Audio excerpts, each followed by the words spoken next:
We end tonight with one of the most potent powers on earth. It can change lives in an instant. Everyone has it. It's the power to forgive. Watch it now in action in Steve Hartman's Assignment America. Thank you, Lord. In a small apartment building in North Minneapolis, a 59-year-old teacher's aide sings praise to God for no seemingly apparent reason. Indeed, if anyone was to have issues with the Lord, it would be Mary Johnson. For all you've done for me. He never had a chance. In February 1993, Mary's son, Laramian Byrd, was shot to death during an argument at a party. He was 20 and Mary's only child. My son was gone. The killer was a 16-year-old kid named O'Shea Israel. I wanted justice. He was an animal. He deserved to be caged. And he was. Tried as an adult and sentenced to 25 and a half years, O'Shea served 17 before being recently released. He now lives back in the old neighborhood, close to Mary. This close. He lives next door. Next door. How a convicted murderer ended up living a door jam away from his victim's mother is a story not of horrible misfortune, as you might expect, but of remarkable mercy. A few years ago, Mary asked if she could meet O'Shea here at Minnesota's Stillwater State Prison. As a devout Christian, she felt compelled to see if there was some way, if somehow she could forgive her son's killer. What'd she say to you? I believe the first thing she said was, look, you don't know me, I don't know you, let's just start with right now. And I was befuddled myself. O'Shea says they met regularly after that. When he got out, she introduced him to her landlord, who, with Mary's blessing, invited O'Shea to move into the building. Today, they don't just live close, they are close. Clearly, Mary was able to forgive. Unforgiveness is like cancer. It will eat you from the inside out. It's not about that other person. Me forgiving him does not diminish what he's done. Yes, he murdered my son, but the forgiveness is for me. It's for me. For O'Shea, it hasn't been that easy. I haven't totally forgiven myself yet. I'm learning how to forgive myself. And I'm still growing towards, trying to forgive myself and what it is I've done. To that end, O'Shea is now busy proving himself to himself. He works at a recycling plant by day and goes to college by night. He says he's determined to pay back Mary's clemency by contributing to society. In fact, he's already working on it, singing the praises of God and forgiveness at prisons, churches, to large audiences everywhere. Forgiveness is a powerful thing. Yes, I'm grateful. Which explains why Mary can sing her praise of thanks to her audience of one. Steve Hartman, CBS News, Minneapolis. For all you've done for me.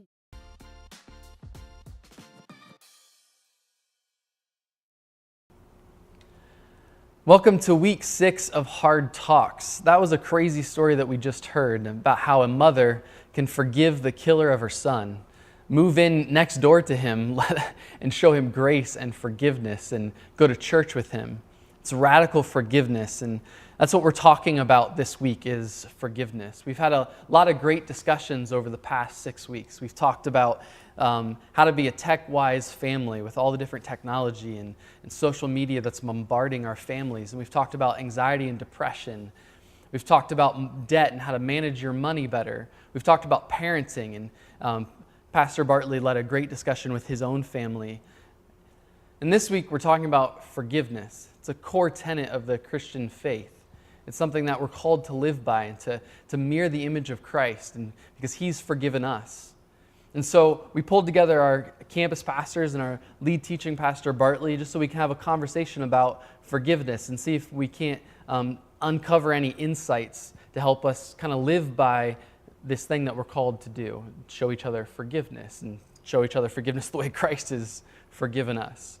So to kick it off, why is it so hard to forgive certain people or to forgive in certain situations? Well, I think, first of all, speaking of our good side, our good nature, like we are made in God's image, right? So, God is just and we have a sense of justice. And so I think part of it is good and it's natural. Of course, then it always gets, kind of tainted by our fallen side, right? So we tend to have a pretty inflated view of ourselves and of what we deserve.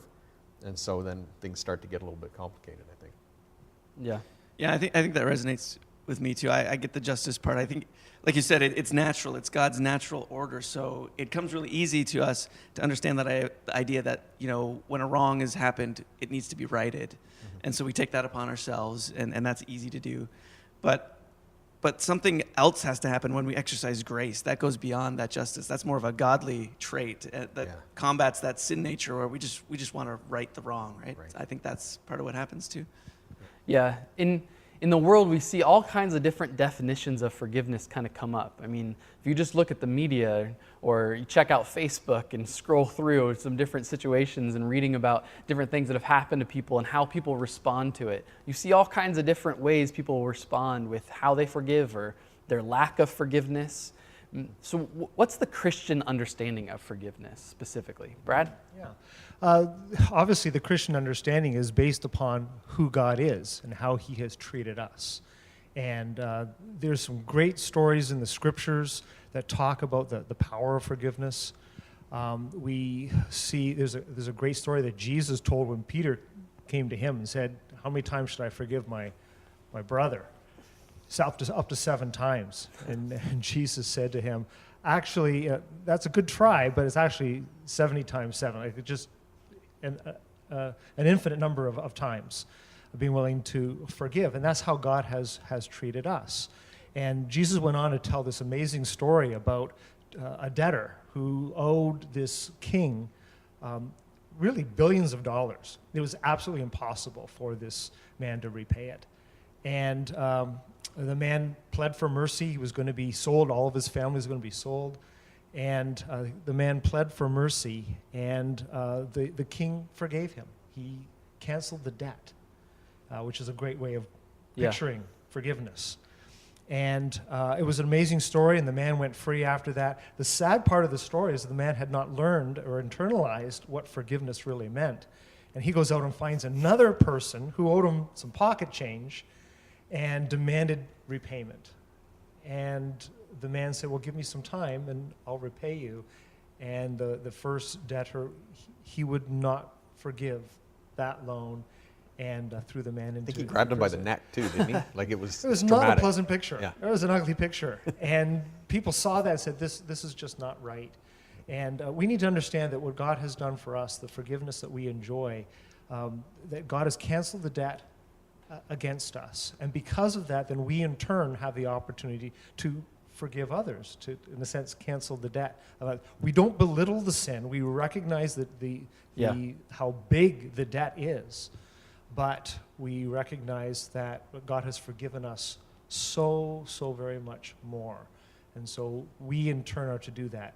God has restored us back to himself, and he has called us then to restore relationships again, and it is through this whole act of forgiveness. A very, very difficult thing, but a very godlike thing to actually do to bring about that restoration. Yeah, definitely. I mean, I think sometimes we don't fully understand just how drastic God's forgiveness is for us, right? Because it's completely different.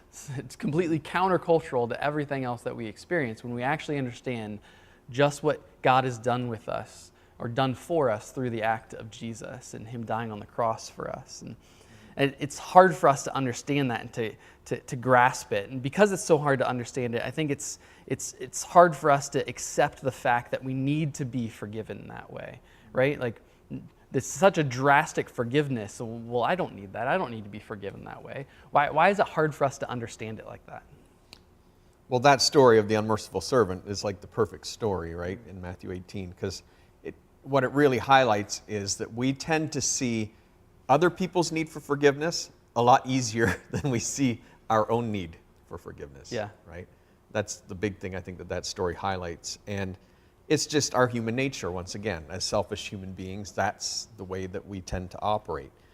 That's why Jesus, I think, talked about things like the plank in your own eye before you try to fix, right, the little shard that's in someone else's eye, right? So it's just human nature, and so we're always kind of addressing that. When we don't see our need for forgiveness, I think what's really going on is that we're overlooking one of two things, and sometimes it's both. We're either overlooking the fact that, we are really sinful people, and that's easy for us to overlook. Or the second thing that we're overlooking is that God is completely holy. And often we're overlooking both of those, or at least we're underestimating just how sinful we are and just how holy God is, right? When we get a clear view of those things, we can start to see our own need for forgiveness, right? When you talk about that radical kind of forgiveness like we saw in the video, that kind of takes it to a new level. And I think it makes us uncomfortable because, or for the person that's receiving that sort of radical forgiveness, it makes you uncomfortable because all of a sudden now you're seeing the contrast between how awful a person you are for what you've done. That's hard. And then the goodness of the other person that would offer you this kind of forgiveness, right? All of a sudden in that moment, there's this incredible contrast between how good that person is and how awful I am. And in that gap, there's all of this room for pride to come in, right? And often what happens in those situations is that the person kind of goes the other direction because it's almost overwhelming, right, for that, to face up to that. And I think that's why it's impossible to come to Christ without humility, right? Because the gap is so enormous. It's Christ dying on the cross for us. He's forgiving us all of our sin, and we're such sinful beings, and the contrast between us and God is infinite, right? So to come to Christ, which basically means to, encounter him in this way and to recognize the gap, it takes a huge amount of humility. It's the reason why humility is what Christ talks about probably the most in terms of what we need to approach him. And so often we're proud and we're not able to. You see it even right on the cross, right? Between the two that hung with Jesus. Yeah. Would you say, so one of the first steps to be able to forgive well or to even accept forgiveness is humility? Humility, absolutely. Yeah, definitely. And humility kind of is a way to kind of segue into this idea of how not to hold on to anger. Because a lot of times we hold on to anger, and it's because of our lack of humility. Like, we've been wronged, we need to have the right thing happen. And then we hold on to this, and anger starts to affect us, and it starts to affect the way we live and our health and our spirituality. Merrick, how does holding on to anger affect our spiritual life? Well, I think we have to think of it, that is our spiritual life in terms of our relationship with God, right? And we've heard that, we're supposed to reflect the way Jesus has forgiven us. And when we're not doing that with somebody, when we're holding on to that anger, we're not just affecting that relationship with that person, but we're reflecting our relationship with God too. We're driving that wedge into that relationship. And, I think of Matthew 6, Jesus was teaching that if you forgive others, your heavenly Father will forgive you. If you refuse to forgive others, he won't forgive you. And that can sound pretty harsh to us to hear that kind of message. But the truth is we're not modeling the type of people he created us to be. It's like me with my own kids. My kids, they can get in a fight, over something silly, and I'll try to mediate, and they won't come to any point of forgiveness. But then one of them will come to me a minute later and ask me for something. And I'm going, why would you come to your dad for something good when you can't treat your sibling, who's also my child, in a loving and respectful way, right? It doesn't make sense when we look at it that way, but we don't maybe see that connection to God in that way, right? So yeah. I think that's a big part of how our spirits just get into that locked-in mode. Yeah. During dinner time with my kids, I'm constantly practicing the not harboring anger towards people, because it's so easy to do that sometimes with the way they behave. But so the big question is, do we really have to forgive somebody even if they haven't asked for forgiveness, or even if they haven't repented? They're not sorry. Do we have to forgive them? Yeah, Brad referenced Peter asking Jesus, how many times do you have to forgive? So that would imply that he's forgiving somebody over and over. So that person is clearly unrepentant. And the answer was more times than you would even think, right? That's what he said. And you think later, Jesus was hanging on a cross. He's dying, and he prays, Father, forgive them. They don't know what they're doing. Those people knew what they were doing in that moment. They felt like they did. They were getting what they wanted. They were clearly unrepentant, and Jesus is asking God to forgive them anyway. And now throughout the New Testament, we're hearing Paul, forgive others as Christ has forgiven you. I think the message is pretty clear. We do need to. Now, that doesn't mean we got to be a doormat, that we need to roll over, that we shouldn't address conflict, that we shouldn't work through these issues, or that we should ignore sin. I don't think that's the message. But there is this greater call for us to forgive and make that an open door to extending that relationship and moving towards reconciliation at some point. Yeah, I mean, throughout Scripture, we see these two sides. Excuse me. There's two sides to God, right? And they work together. There's the God who is merciful, and there's also the God who's just, right? He shows grace and he shows mercy, but he's also righteous and holy.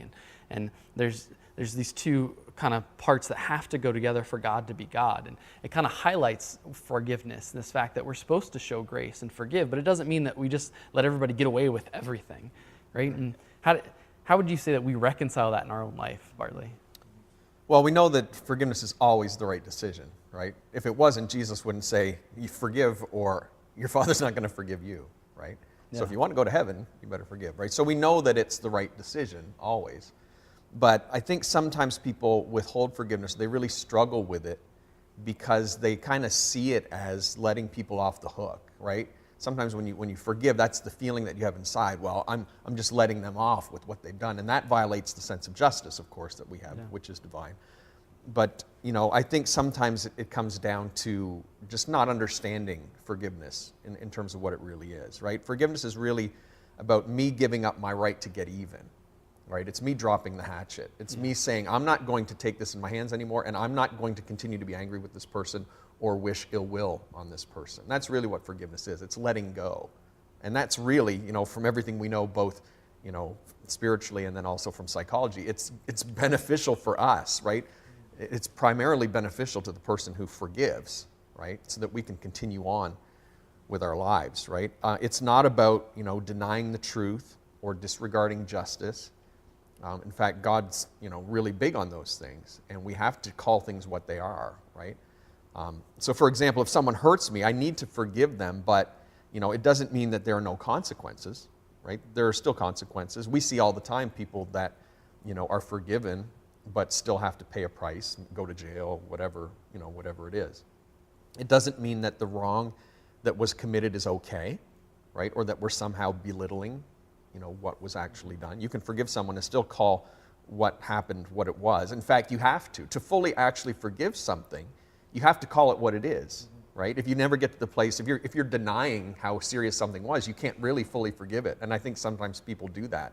They kind of, in wanting to be nice or whatever, they deny how bad something really was. No, you have to call it what it was and name it, right, before you can actually properly forgive it. And then also, it doesn't mean that I have to keep being in a relationship with the person. Sometimes we confuse forgiveness by saying that, a restored relationship has to be part of forgiveness, and it's not. It's a great result that can happen now because forgiveness has taken place, but it's not necessary to forgiveness itself, right? I can forgive someone and still choose not to continue in a relationship with that person, right? You can do that. A great example, I think, of that highlights it is the fact that, someone could, have suffered even incredible abuse from a person, and they can choose to forgive, but, it's a good decision, in many cases, not to be with that person or to continue a relationship, right? We're not called to put ourselves in a place where we continue to be hurt by that person. So we have to get a clear view, I think, of what forgiveness is. So that wrong understanding of forgiveness, I think, often causes people to withhold it. And, like we said, forgiveness is, first of all, for the hurt person. Grace and mercy are things that can come later. Once we establish the forgiveness, that at least opens the door. It kind of sets the table for the potential of other good things happening, right? Yeah. And that's the first step. Mercy and grace are optional. They're, grace is a gift. It's never forced. It's never required, right? It's something that's offered. Yeah. So even Jesus hanging on the cross, he forgives everyone, right? He makes this universal declaration of forgiveness. But do we necessarily have a relationship with him? No. That's a different thing. But it opened the door, it paved the way, and provided the opportunity for it. Right? Definitely. Yeah. You're kind of leading into this idea of talking about, freedom because we experience freedom from the penalty of sin when we accept Jesus and his work on the cross for us, and that door that's open, we walk through that door and we accept that. And it's experiencing that forgiveness that he gave to us, right? He first forgave us. And so how do we kind of experience some freedom from being a person of forgiveness in this life? You got any tips for that, Bartley? Say it again. How do we experience the freedom from being a person of forgiveness? What are some things that we can do to start experiencing that? Yeah. I think one of the things that is helpful, I've tried it before, and I've counseled other people to try it before. Because forgiveness is so emotional and it's so internal, it's in your head, it's in your heart, and it's hard to kind of pin down sometimes. Like I know I've tried it before, and other people, where you want to forgive and you even will declare forgiveness, but then the next day find out that you're right back where you were and you're not feeling like you still are feeling the same way. And so I think sometimes doing something tangible can actually help, just to kind of, move us in a good direction or kind of lock it in. And Jesus said the same thing, right? He said to do good things to those that persecute you, right? Do good to those that hurt you. And I think that, Jesus said it, so I'm sure it's a wise thing, right? But, it's wise to do something physical in that way because it helps, internalize those things by doing something physical. And it may come back on us still. That often happens where the next day, oh man, I have to do it again. That's fine, but, doing some kind of physical act sometimes can help. It's doing something to let spiritual truth lead your heart. Yeah. Right? Yeah. Or fake it until you make it. Yeah, that's doing that. Because oftentimes we hear all these mantras of, well, follow your heart. Well, my heart doesn't always want to forgive people, but if I actually listen to God and his truth and allow that to lead my heart into it, well, then my heart will open up and I will start to experience that, right? Yeah. I think go ahead. I was going to say it's the obedience factor, right? We have the choice, and it's a hard thing. It's a hard choice to make, to forgive and to act in that way. But we make a choice based upon our will, and the emotions and the feelings, they may follow, they may not follow, but that's not the issue. The issue is for us is to do what we know is the right thing to do and reflect our Heavenly Father. I mean, trying to act as he did towards us. And as hard as that may be, that will get us at least going on the right track. If we go the other direction and we're just going to follow our heart, as you said, we're going to find ourselves going down a path that's going to be dangerous and hurtful to other people, and not restoring those broken relationships. Very much. Yeah. And I was just going to say, I think our heart might be more open to following that better path when we've truly experienced forgiveness ourselves. We've talked about that a lot already, about when we really understand the forgiveness of Jesus, then we're more willing to reflect that to others. And I would say even when we've asked another person for forgiveness and experienced that in return, we're going to be more open to it. Now, I know we can't manufacture that kind of situation, but when you've gone through something and been forgiven by somebody else, then we're going to be much more freely giving of that, right? Yeah, for sure. Well, thanks, guys. This has been a great discussion. Thanks for coming, taking out your time, even though playoffs are on, all that stuff is going on, but you're taking it. Bartley said earlier, what do I need to be forgiven about? Well, for being angry about having to be here during the basketball games going on. I'm over it now. You're over it now? That's good. By the time this plays, it'll all be over, and then it'll be over. So for the rest of the time this morning, we're going to be talking about some different aspects that can really help us push into this idea of forgiveness. Because forgiveness really is a core component of the Christian life. If we're going to live the way God has called us to live, we have to start to understand how forgiveness should be used and lived out of within our life, with our spouses and with our children, with our coworkers. So let's learn together what it means to be a person of forgiveness.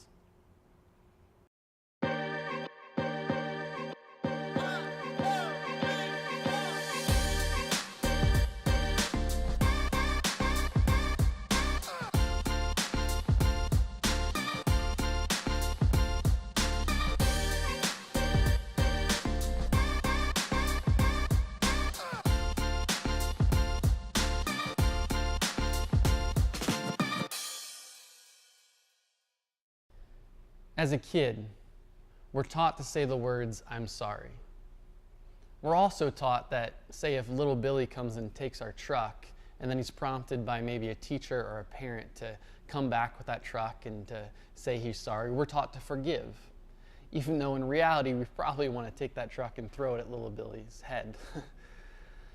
But this is a good and right understanding of forgiveness. It's something we should be teaching our children, but it's also basic and it's elementary. The problem is, as adults, we still sort of have this elementary kind of basic understanding of forgiveness. And it kind of seeps into our relationships and how we deal with forgiveness with people. I mean, we don't have to look really far around us to find a broken relationship. I mean, most of us that are watching this are probably even within, we probably have a broken relationship in some form or the other. Whether it's in our marriages or with our kids or with other family members or with coworkers. We've all been a part of that family divide, or we've seen that family divide where a family member does something or a group of family members do something or say something or decide something, and that causes a divide with the rest of the family. And so at family dinners, fights break out, or it's awkward. Or sometimes certain family members aren't even invited to the family dinner anymore.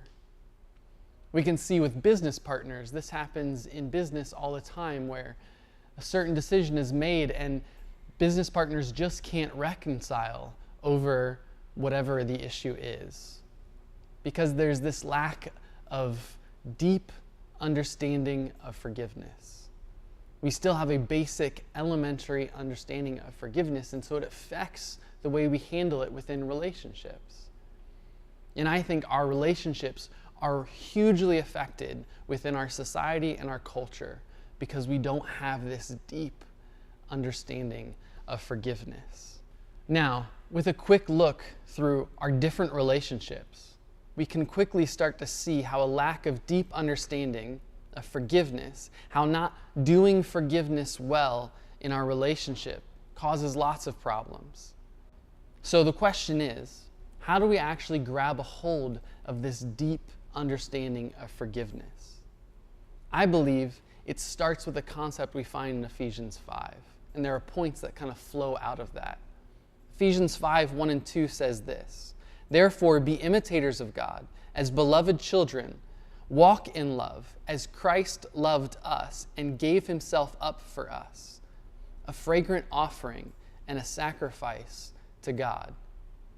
As Christians, we are given the call to be imitators of God, to follow Christ's example, to love the way he loved us. See, early in Ephesians, in chapter 4, if we back up a bit, he actually connects this idea of being imitators to God to the concept of forgiveness.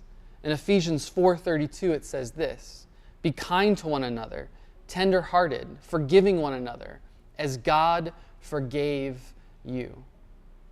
See, part of being an imitator of God is actually modeling the forgiveness that he gave us to other people. It's a radically different concept than what we usually see from the world within this idea of forgiveness. Now, if you're watching this and you don't consider yourself a Christian, someone who has placed their faith in Jesus, someone who trusts him as their Lord and Savior, a Christ follower, I encourage you to ask the question, are there areas in my life, are there relationships that are being affected by the way that I choose to work out forgiveness that could change if I chose to look at them through the lens of Christ? What would it mean to investigate being a Christ follower and choosing to show forgiveness to people the way that he might ask me to do that? Could that be different than the way I'm choosing to work out forgiveness right now? I encourage you to investigate it. Ask people questions about it. Search the scriptures for it. Because we kind of reach a divide right now. Because if we say, okay, we're going to follow Christ in this example, we're going to start to take a certain path.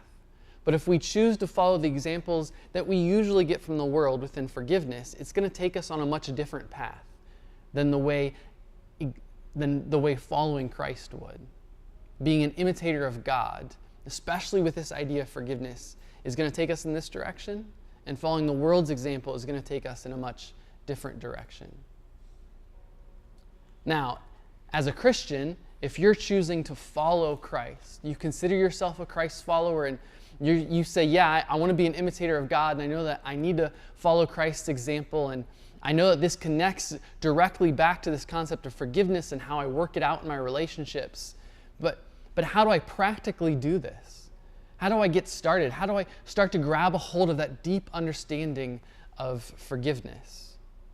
What I want to give you is just a few points that can actually help us get started in that direction. The first one is this: we need to give up.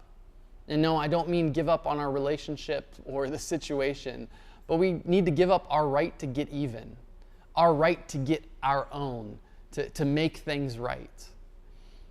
Because we know that Christ has laid his life down for us, right? So if we're going to be a follower of Christ, we know that he's laid his life down for us, and if we follow his example, then we need to lay our rights down as well within the different aspects that we're called to follow him in. One of them being forgiveness. In Romans 12:18-20, it says this: "If it is possible, as far as it depends on you, live at peace with everyone. Do not take revenge, my dear friends, but leave room for God's wrath. For it is written, 'It is mine to avenge, I will repay,' says the Lord. On the contrary, if your enemy is hungry, feed him. If he is thirsty, give him something to drink. In doing this, you will heap burning coals on his head." Now, no, you're not really throwing coals at people, but by following God's example, by laying down your right to get even, you're actually putting yourself in a better position. And you can also trust God that he's going to get justice in the end. We can follow his example because we can have the peace of God's promises. He says that we need to follow his example and lay down our right to get even. Let getting revenge, let making things right kind of be on him, and we can trust him to do that. We can have peace to follow God in that example.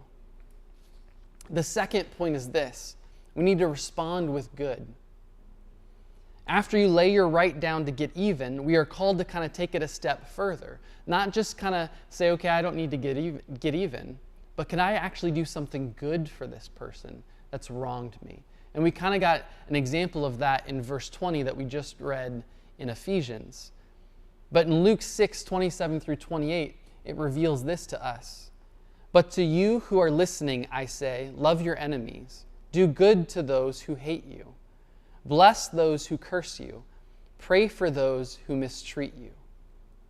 See, one of the ways that you can measure whether or not you're doing a good job of following Christ's example in this area of forgiveness is if you're focusing on your own pain and suffering, or if you're able to actually look towards the pain and suffering of others. If you're actually able to look at the well-being of the person that's caused you harm or has done something wrong to you.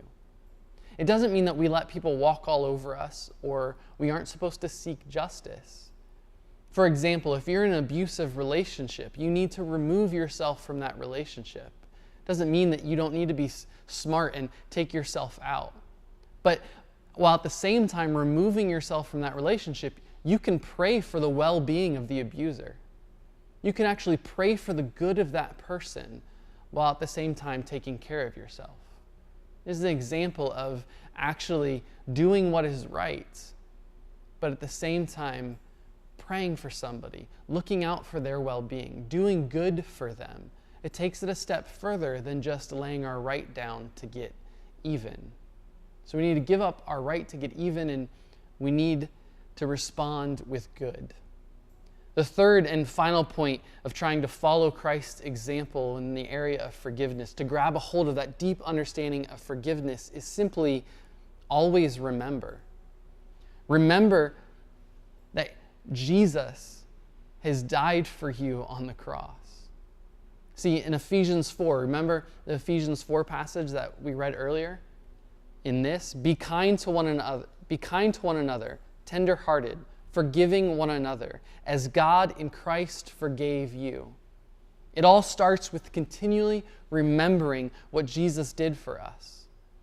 Remembering who we were before Christ and who we are with Christ.